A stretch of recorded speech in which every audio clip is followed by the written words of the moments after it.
আসসালামু আলাইকুম। A question ಇವತ್ತು x ರ ভ্যালু কিভাবে তোমরা চাইম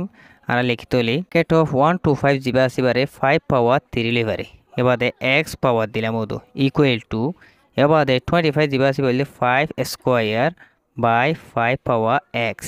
এলে আর 5 3 লে x লো মাল্টিপ্লাই হইলে 3x ইকুয়াল টু এলা যহত বেস যহত ডিভাইড গইছে এলে আর পাওয়ার কি করিব পাওয়ার মাইনাস করিব মানে 5 2 power 2 minus x over dilubia ala base hot to guje power ko phone jabi 3x equal to 2 minus x and dilubu elole 3x lucky minus x equal plus x equal to ata de 2 era la pongo leo de hoto 4x equal to 2 ara equal go 4 divide gujum equal go 4 divide gujum 4 4 hide dile ata de x equal to 9 tali 9 9 lili equal to 1 by 2 x or value 1 by 2 a right